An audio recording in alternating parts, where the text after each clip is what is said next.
Hi, I'm Tom Ziglar, CEO of Ziglar Inc., and I'm so excited that you're here joining us today. We've got a powerful webcast.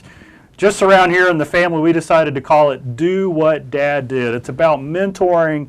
It's about looking at successful people, how they live their life, and then emulating what they do. My sister Julie Ziglar Norman is going to be here to share that with you. And before we get started with her, I just wanted to share a few things in this site. If you look at the top right-hand corner of the screen, there is a question box right there. So during this presentation by Julie, if you have a question or something comes to mind that you want to ask, just go ahead and fill in the question and send it in. And Jill Tibbles, who's down in Austin, Texas, she takes all those questions. She sends them up here through Skype, and then at the end of this webcast, we will answer as many questions as you guys send in. Also, you'll notice there's a chat room at the bottom of the screen. We encourage people to join the chat room if you like to do that. We also encourage you to stay on point and on target. You know, submit uplifting comments, encourage each other. We have such a great community of people who join us for these events. This is part of our Ziglar legacy, and anytime we can share with you timeless wisdom that we've learned from Zig Ziglar, our father, and the person who inspired so many millions of people around the world, we like to do that. So we are just thrilled that you're here. I also wanted to show you that this webcast is brought to you by Ziglar On Demand. Ziglar On Demand is the library where we have all of Dad's material, over 60 hours of content in an easy-to-access library that you can access 24/7 through your computer or smartphone. So many different types of information on there. Here are just a few of the things that we have. We have business and sales training, family relationships, and personal development. Your most popular programs like How to Stay Motivated, Raising Positive Kids, Secrets of Closing the Sale, it's all there, and we make this available at a very, very low investment, $9.95 a month or $99 for the year. All of these things at your access right there, and you can find it at this location. That's all I'm going to say about this, except for one more thing. We're going to have a bonus at the end of today's session for those of you who sign up for Ziglar On Demand. Now I'm excited to bring on my sister, Julie Ziglar Norman. Julie, come on up here. Hey, Tom. How are you today? Good, thanks, brother. Well, we're so excited that you're going to share with everybody some of the wisdom that Dad imparted on you. And you had the privilege of traveling with him to over 100 locations. Yes, speaking I did. and training. So you got to see him in action. You wrote how many books with him? You edited? Gosh, 32 books altogether. Okay. I think we did. Yeah. All right. Well, I'm going to turn this over to you, Okay. and Thanks, I'll be Tom. right over here. I'll be back at the end to help Julie with all the questions I know we're going to Yay. get. All right. Hey, I'm delighted to be with you today because what I have to share with you is some real personal insight about how my daddy got up and did his every day. You see, the thing is, when people say they want to be the next Zig Ziglar, well, that's impossible, and we know that. But you can copy his behavior to become more successful. So that's what we're talking about today. You're going to be so impressed to know that my dad really did do the things that he said to do. Now, this is his performance planner that he developed. Now, you would think if you develop something yourself, you get pretty comfortable with it, and maybe you wouldn't go through quite all of the same details. But my dad, he went so far in this performance planner, he even put his name, his address, he even signed, let me see if I can find that page. Not sure, there you go. This is his My Personal Commitment. He wrote up here, I, Zig Ziglar, am serious about setting and reaching my goals. So on this first day of January 1994, goes on and actually signs his signature. He truly believes what he teaches other people to do. So I'm going to share with you how Daddy worked through his days and the things that he did on a regular basis to achieve success. And the very first thing Dad did when he got up in the morning is he studied his Bible. He worked on his faith and his scripture life because he understood that the true success in life came from knowing how to run it, and he had the best information available for that kind of daily living. It was the first thing he did. It was the foundation of his day, and it set the pace for how he was going to live the rest of it. People wonder why my dad was so wise. It was because he spent his time every morning in his Bible learning how God said that we should live in order to have the best life possible, and then he applied it to his life and went about helping so many others apply that same information to themselves. You know, Daddy wanted to have every day be what God would have for him. So he prayed for his will. He prayed for the people he loved and cared about. He prayed for the people who asked for prayer, and there were many through his life who did so. And then he would go about his day praying all the way that he would be in God's will and be a good example of what it was to follow his holy word. The second thing that Dad had, and I might share with you that in this book, every single day, when he wrote a new page, he wrote these same 4 goals down, new, every day. First thing, study my Bible and pray. Second thing, eat sensibly, make good food choices, and exercise. Now, why did he write it down every day? Because the goal never changed. Daddy understood how important discipline was. You've heard the story of P.C. Merrill. You know that that man told my daddy, he said, "Zig, never seen such a waste." But he said, if you will learn how to believe in yourself and you get up every day and be knocking on a door, whether you have an appointment or not, you could be a great one. Well, folks, that's when Dad started discipline. That's when he understood that consistency and persistence were the things in life that would get you to where you wanted to go. That's when he learned that he had to learn how to believe in himself, and he started reading the right materials. So number 2, eat sensibly. Dad always said his body retained ice cream, so he knew he couldn't eat too much ice cream. But that doesn't mean that he resisted all the time. He allowed himself a reward, a treat. After church on Sunday, he'd go get an ice cream cone, and then he'd go walk it off. But that was Dad. He put it in every day. He went and did it. Now, did he jump out of bed and go exercise? No. He jumped out of bed. He may have gotten a little coffee or sometimes just a little hot tea. He studied his word. He prayed. He listened for God.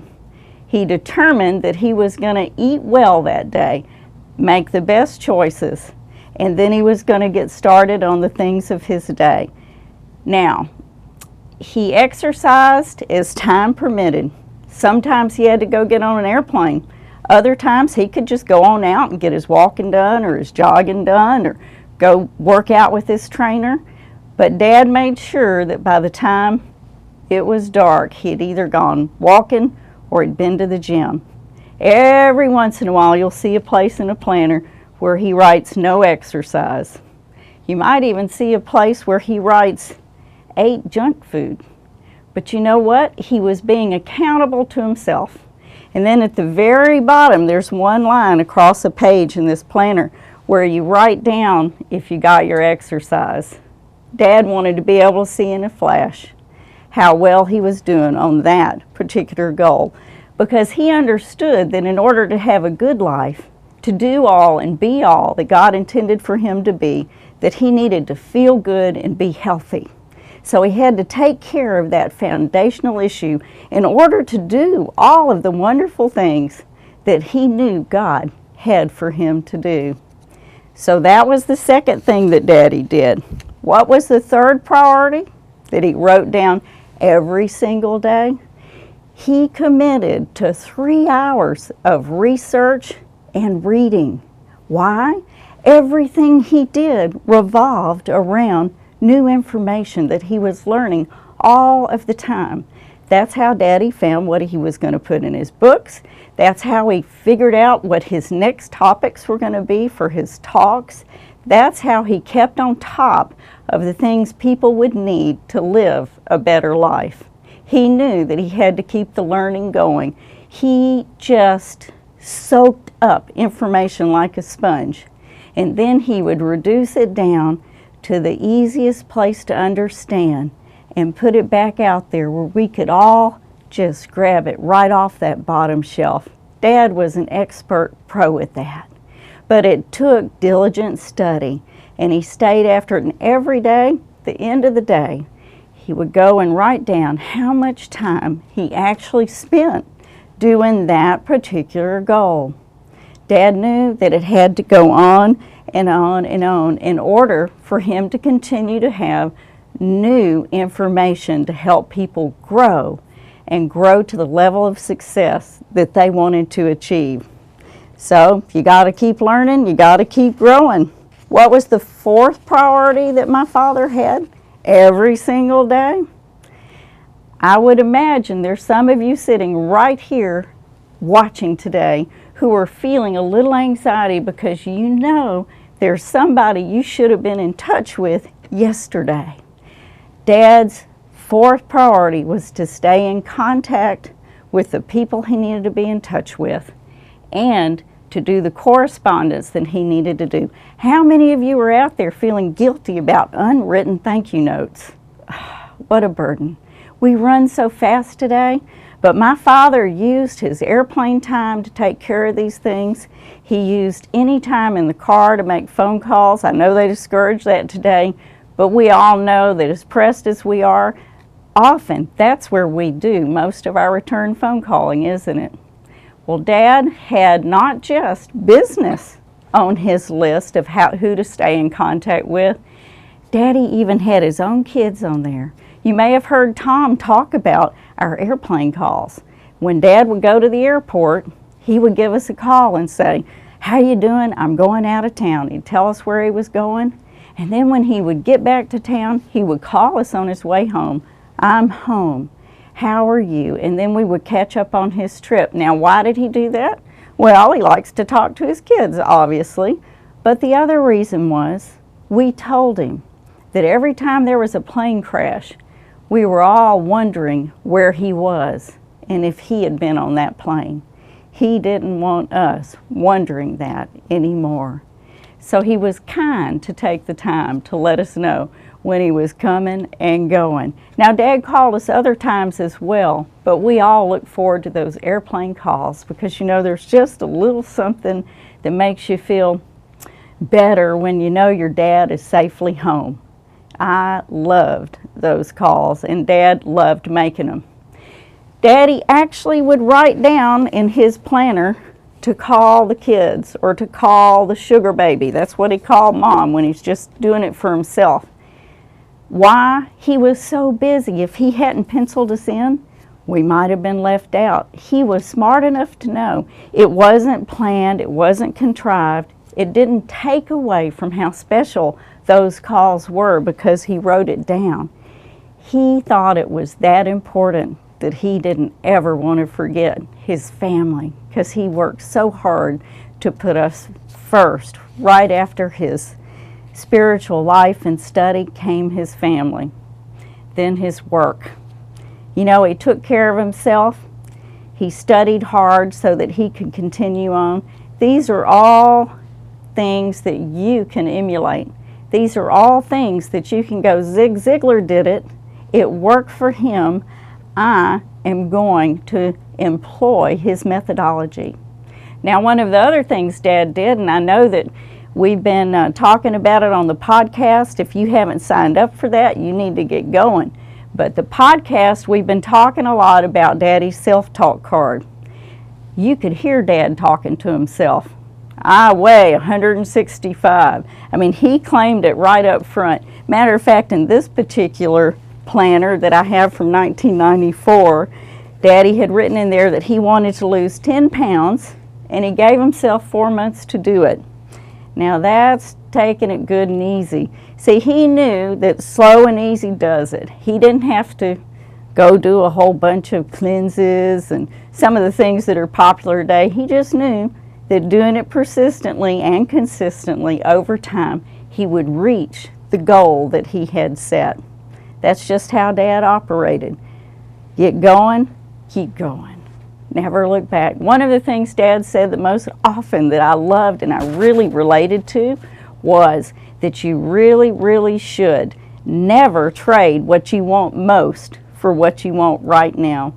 And when it comes to food, I think that's huge, because you know we've all been there and seen somebody's big, beautiful white coconut cake over there. They're offering us a piece, but we've been working hard to lose that weight. Are we going to trade what we want most for what we want right now? Dad was an expert at not doing that. And he said, never make the first exception. That's how he got out and exercised every morning or every day. He didn't want to make the first exception and go to sleep without his exercise under his belt. So what is it that made Daddy's heart sing? What is it that probably makes your heart sing? I know what it is. It's when we can help other people. That's when you get out of yourself. That's when you have a real, true blessing. Because when we're not thinking about us, then it gets real positive when we're thinking about how we can help others. Daddy lived to help other people the same way Mr. P.C. Merrill had helped him. You all know that to give a blessing is to receive a blessing. If you've never done it, boy, you need to get started. You will become a go-giver. Daddy talked a lot about go-givers. Go-givers are the ones who get the big reward, the big smile, the big contentment. If you've been depressed, feeling a little sorry for yourself, go volunteer. That's what Daddy always recommended. Do something for somebody else. You know, when you're other-centered, you're going to be a happier person yourself. So, how did my dad end up with a wife and children who adored him, who treasured him, who honored him? Well, he was a good man.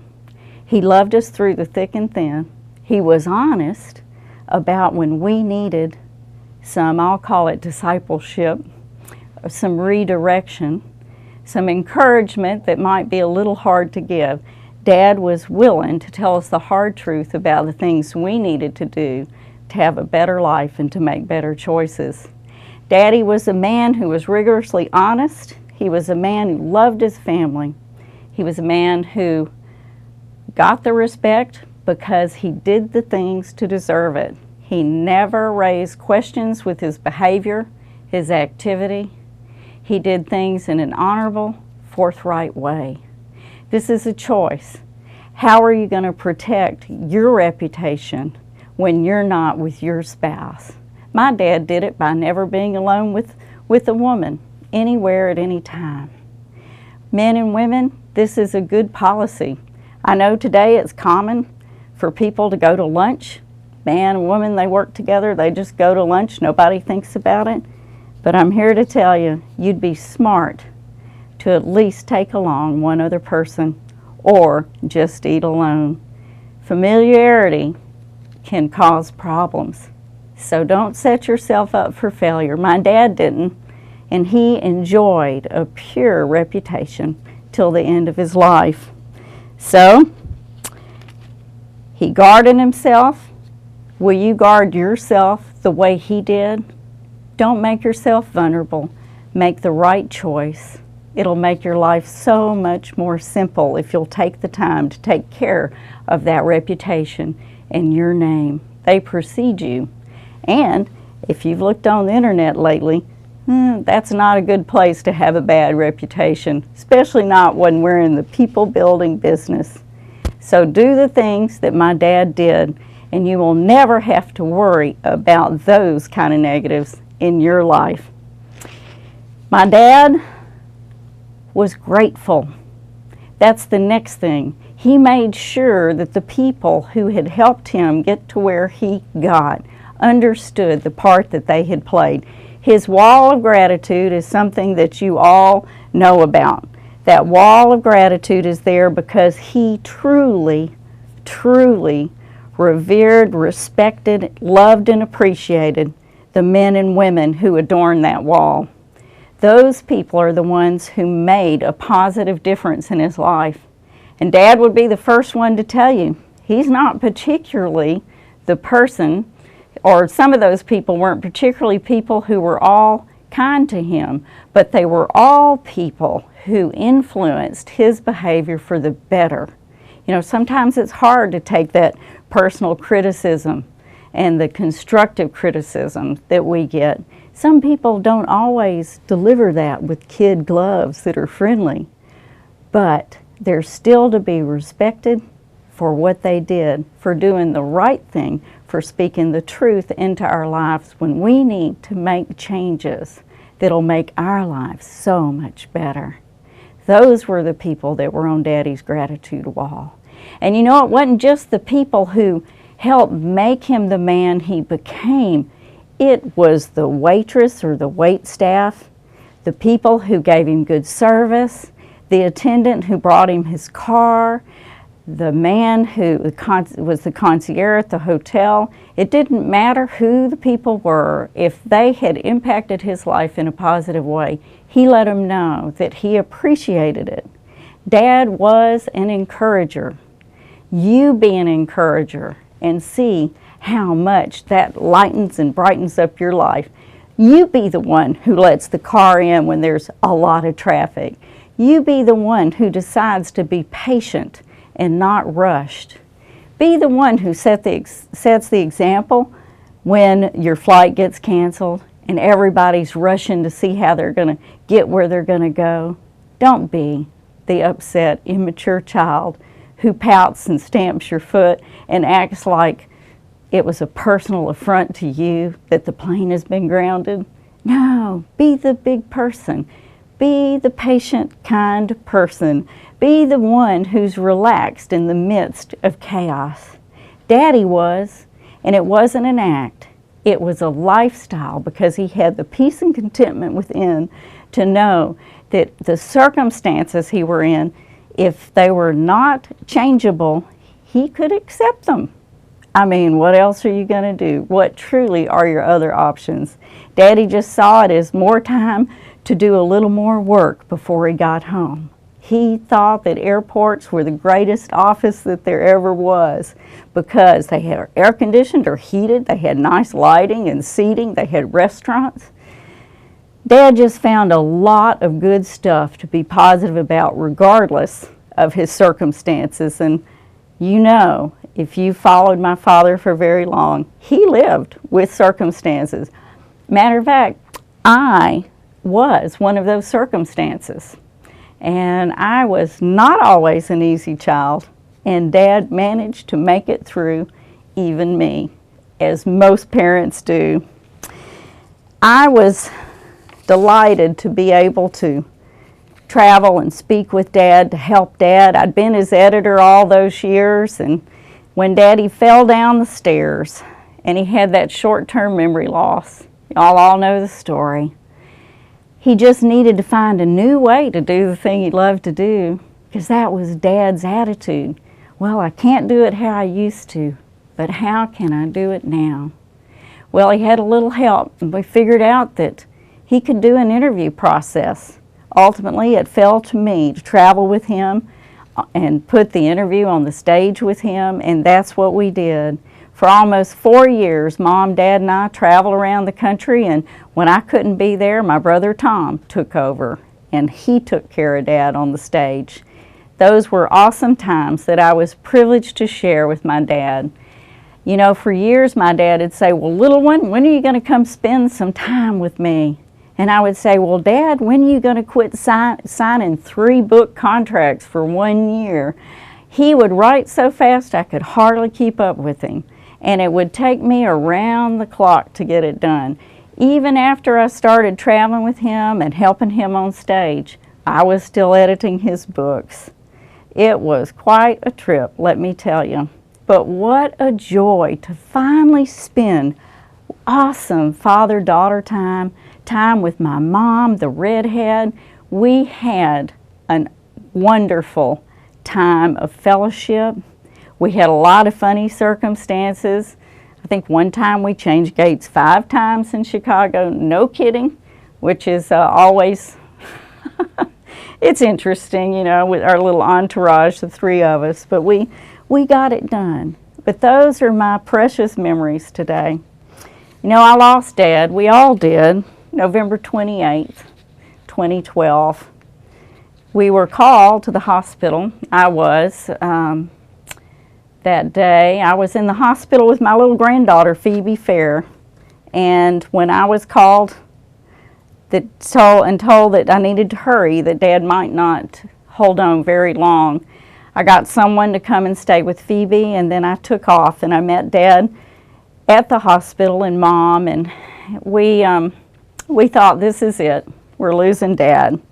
And Daddy did what Daddy does. He did it his way, and he stayed with us 6 more wonderful days. But our prayer had been that Daddy could go home before he forgot who we were. You see, when we were into the 4th year, Dad started having some issues, and we thought that he had a blocked shunt because he had a brain shunt that he'd gotten a year after his fall. And we went to his neurologist, and we found out that it wasn't blocked, and he sent us to, well, that was the surgeon, he sent us to the neurologist who did the testing, and she said, you know, Mr. Ziglar, I'm so sorry to tell you that you have Alzheimer's. And then, as only Dad can do, he spread his arms wide and he said, you know, it's kind of hard to think about all of this coming to pass. And he was talking about his speaking career. He said, but you know, I just can't help but get excited. Did you know that my Lord and Savior has gone ahead and prepared a mansion for me that's so magnificent I can't even imagine it? Zig Ziglar's response to the announcement of Alzheimer's.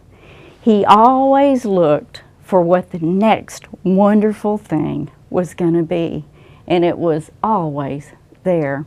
Well, our prayer that he would get to go home before he forgot who we were and before he was totally disabled was answered. You see, that was our prayer because we had watched his mother linger for 3 years in the bed, unable to get up or down with Alzheimer's many years before. Dad, he was visited by what the doctors call the old man's friend, and that was pneumonia. Daddy had gotten aspiration pneumonia. No fever, there weren't any signs until he was right there on the edge. Daddy just went to sleep, and he went deeper to sleep, and he went home. We had those days with him, and they were a blessed time. Well, as I said, that was November 28th, 2012. Little Phoebe had been diagnosed January 1st, 2012 with ATRT cancer. If you haven't read her mother's blog at www.atypicalmiracle.com, you will be blessed. It was a story of a journey with this beautiful child, little Phoebe. That's my favorite picture of Phoebe that you're looking at right now with me. I think we look like mirror images, little mini me's right there. Her spirit was as beautiful as she was. They did the surgery to remove her tumor in her brain. It was a beautiful surgery. The neurosurgeon couldn't have been prouder. That child woke up singing, "Holy, holy, holy." She was 28 months old. She went through 18 months of chemo. We almost lost her after the 2nd round. She got sepsis very badly, and she had to relearn how to swallow, how to talk, how to walk, how to brush her teeth. Everything was started over. But Phoebe fought back. We got to have her until October 5th of 2013. Hardest thing I've ever done is lose Phoebe and watch my daughter grieve her daughter. It was a blessing the time that I got to spend with Phoebe and helping the family, their family homeschool. It took a family to keep everything going. But what a gift Phoebe was. Phoebe was gone 5 months when my husband, Jim Norman, was diagnosed with lung cancer. That's my sweet man right there. You're looking at him. This was just about 10 days before Jim went home on March 20th of this year. I lost a father, a granddaughter, and a husband, 28 months. People ask me all the time, Julie, how do you do it? How do you get up and go to work? That's a lot of loss in a short period of time. Let me tell you how I do it. I follow the example my dad set. I do what my dad did. You see, we lost my sister Susan 20 years ago to pulmonary fibrosis.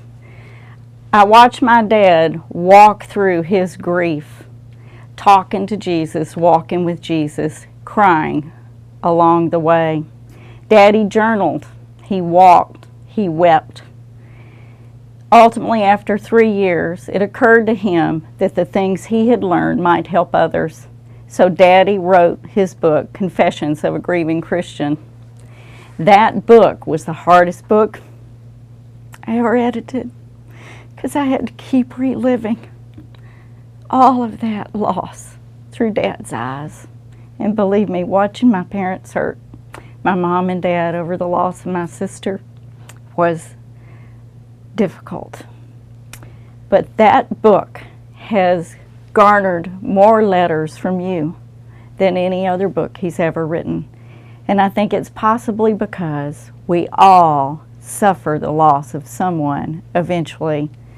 I absolutely love speaking to hospice groups, to the people who provide hospice, because I want to give them encouragement because of the way they blessed our family and our home. You see, I learned through Dad that it's okay to cry, that you don't need to hold back your tears. God's collecting them. He knows our pain, and He's not going to let us faint. That we know. Seeing my father walk through it in a way that acknowledged it, in a way that showed every tear to be a memorial to the one who was lost, was a blessing to me. Because of his faith, because of his sincere belief and understanding that Susan was not lost, but that he would join her one day. I too have learned that this is the way you mourn differently, because you understand that that time will come when you are joined together again. This is a hope. This is a promise that we have in Jesus Christ. Dad did it in such a way that others could see and watch and duplicate it. Not a lot of people are willing to be as transparent as my father was. And I believe that's why I'm transparent today, is because Daddy wasn't afraid to share with you his failures as well as his successes.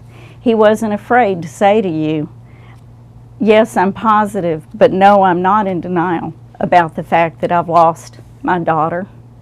He dealt with it. He shared it. He did what he could to help others when they reached the same place. And just like God promises that we can comfort others with the comfort with which He has comforted us, that's what Daddy did, even more so after he lost Susan. What a gift to have a father who I could model my beliefs, my faith, my actions after, and know with surety that I would not be led down the wrong path. The security of knowing that his actions were based on the Holy Word of God gives me a peace that passes understanding, because I know who it is that he honored in all that he did, whose will it was that he wanted. Dad learned from his friend Fred Smith about finishing well, and my dad finished well. He finished very well, right up to designing his own funeral service. And if you were blessed to be there, it was everything that he had hoped and wanted it to be. If you're curious, I believe that we're able to get a copy of that to you if you'd like to see it. Is that right, Tom? Yes, we can do that. We can certainly do that. You know, I am an accidental speaker because of my father.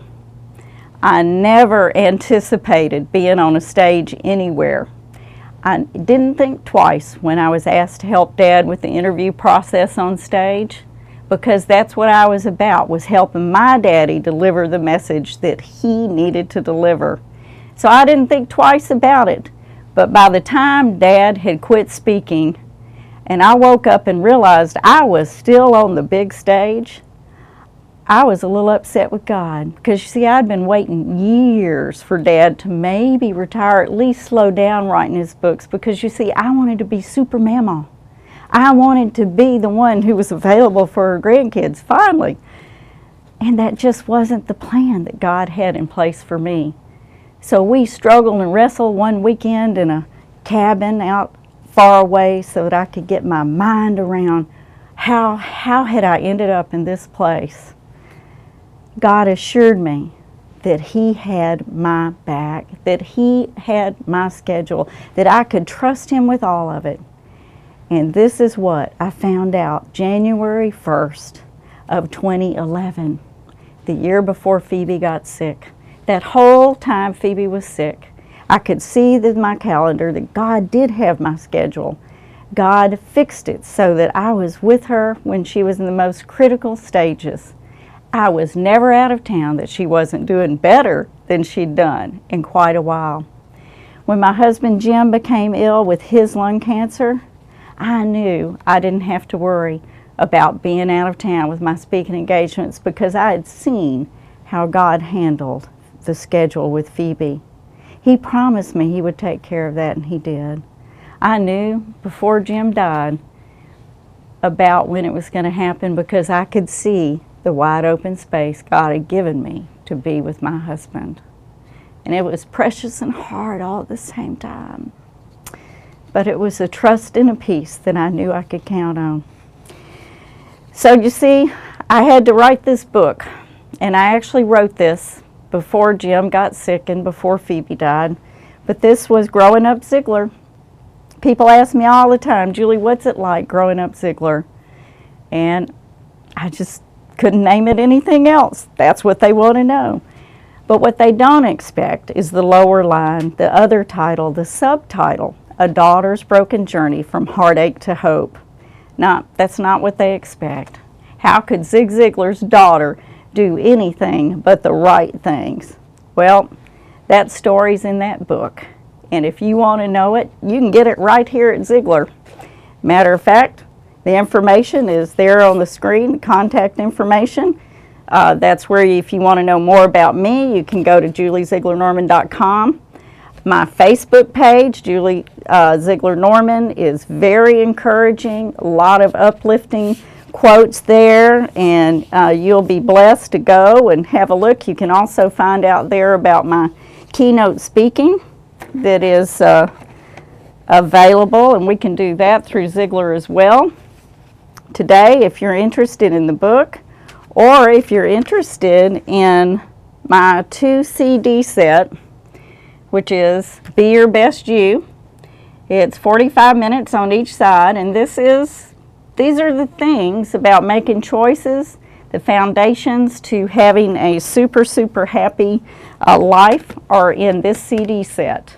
So if you will do that, then I want to end by showing you one more thing. If you see this brooch that's on my lapel right now, I want you to know this is called the Star-Crossed brooch. It is the foundation. Each one of these stones are spoken about in Revelation 21:19 through 21. These are the foundation stones of the walls of heaven. I like to wear it because when I look at it, I know that's what my dad sees, my sister, my granddaughter Phoebe, and my husband Jim. I love looking at what they see on a daily basis. Yes, I try today more than ever to follow the directions that my father gave. I am blessed to know today how to be the right kind of person that Daddy has taught about all these years. What a gift my Father has given, not just to me, but to you as well. The instructions are simple, they're clear, they're on the bottom shelf, they're easy to get. It's a choice.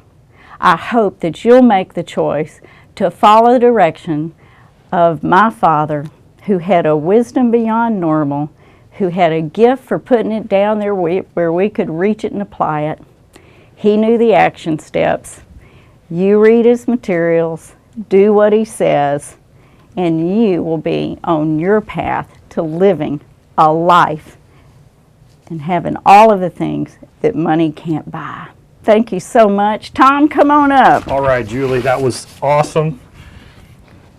I think you know that the Ziglars are criers, and I was over there crying again with Julie as I went down the memory lane. So what we want to do is we want to see if you have questions that you want to send in. It's the top right-hand corner. You can ask Julie anything about Dad and his principles and how he had lived life, how he made the tough decisions, how he made the easy decisions. We'd love to do that. But let's do this. I think it's time we should do a giveaway. Let's do one autographed book. Okay. Okay. Okay. And in the top right-hand corner, the 7th person who writes in, do what Dad did. If you write that in, do what Dad did, Jill Tibbles will take that down in Austin, send that in, and the 7th person who does that, Julie's going to sign this book. Okay. And Jill Tibbles will get you information, and we will mail that to you.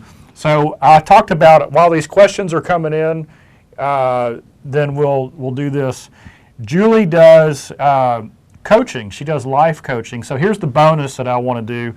If you would like to talk to Julie about coaching, and as you know, she's had the benefit of not only working with Dad and editing all those books, but also one of the cool things about being on the big stage is you also get to meet a lot of pretty cool people. Yeah, you do.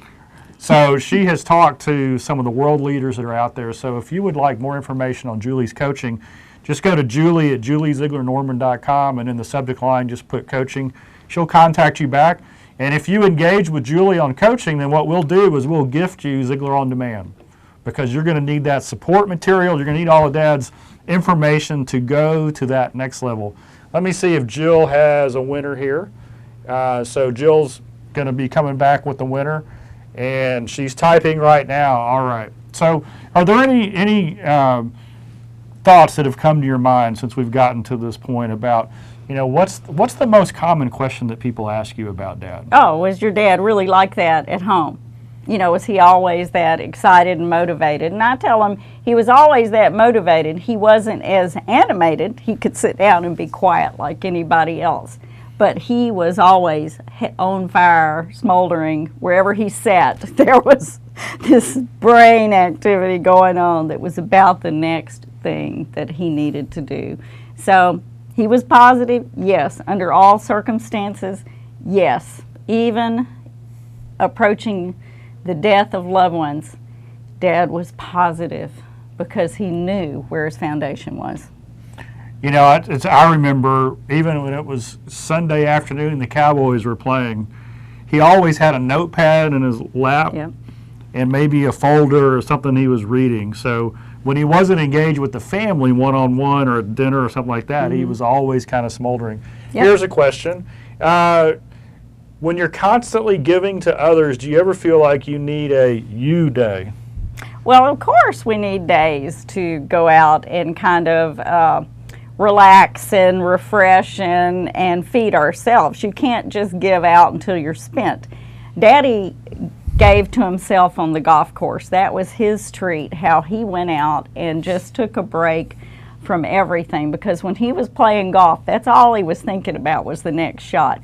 We all need something that is something we love to do that does that for us. Some of us like to escape into a good novel or a good self-help book. Others of us enjoy a good movie. I personally am a horseback rider. I like to get on the trails and see God's world from horseback. Yep. So, part of Dad's you time also was when he would exercise, when he would go walk later in life or when he would jog, he wouldn't listen to headphones or anything. He would always just kind of meditate on what was going on. It was almost a time of meditation, prayer, reflection. And so I think that was an important you time. The other thing about Dad is it didn't matter what it was, he was all in. So if it was ice cream, I mean, he was all in. If it was golf, he was all in. It didn't matter, right? If it was the beach and a sandcastle, he was all in. Let's see. Question, is there an online version of the performance planner? Not yet, but we're working on that. So we're excited to say we are working on that, but we don't have an online version. Is there a link I can share with others so they can hear this webcast? Yes, absolutely. You're going to be getting a follow-up email with a replay of this webcast, and you can just forward that on to your friends and so on. So that'll work there. And, and they said it was a blessing to them. Oh, thanks. Thank Good. you so I'm much. glad. And we have a winner. So let's go ahead and announce the winner of the book. Julie's going to sign this, and we'll ship it out from here. The winner is Jim Arden from Knoxville, Tennessee. Jim, you are the winner. And guess what? I'm flying to Knoxville today. Today? Today. I'm doing a program in tomorrow down in Sevierville. Sevierville. Yep. On the way to Pigeon Forge. Yeah. On the way to Gatlinburg. Our favorite place. So I'm going to be there. I'm going to be in your neighborhood. I'm going to be doing a business owner program down there. So get to go to some beautiful country. Yeah. So Jim, if you want to join him, it's not far. I know my sister Cindy was born in Knoxville, and that's where we have to fly in when we get to go to Gatlinburg to hear the Gaithers. So here's another question. Are there any specific guided resources you recommended for morning devotion Bible time? Oswald Chambers is my #1 morning devotion time. But you know, my dad wrote a really awesome morning devotion book that is a 1 year at a time, and I'm trying to remember what we named it. 365 days of insight? Insight. I think that's it. Close enough, Tom. You know, it's in my bag right now. I'm taking it with me to Knoxville. I look at it every day. Yeah. So, and in fact, go to Ziglar.com and you'll be able to find this book at Ziglar.com. In the book section, you'll also be able to find the devotional there, the daily devotional. Very powerful. Yep. And can't they also get the goals planner there? Yes, the performance planner is there. So for the person who asked for the online version, we still have the old-fashioned hard copy. And just so I've got to put Dad's 2 cents in here, Daddy believed that if you physically wrote it down with your hand, that action helped seal it into your mind so that you would be more likely to remember the goals that you've set and the things you've committed to. He believed to do the action, to see it, to think it, was more effective than just typing it in. And Jill just typed in the title of this devotional is 1 Year Daily Insights. So we were close. Close. Thank you, Jill. All right. Well, Julie, that's all the questions that we have here. So I'm going to turn it over to you to say the last word, whatever you would like, and then we're going to call this web class to a close. Okay. Well, I'm thrilled to have been here with you today. I appreciate how my brother is helping to carry Dad's legacy forward and the way the Ziglar team gets that done. I'm glad that we can help you continue to get the materials and the wisdom that my father so lovingly shaped to help you make your life better. So I just pray that you will take the things you've heard, that you will use them so that you can grow yourself personally, so that you can make better choices. I pray that you'll spend time in the Word of God so that you can have the wisdom for yourself and hear directly from Him what it is that He would have for you. His will is where we want to be. So thank you, and God bless you, and I hope I see you again soon.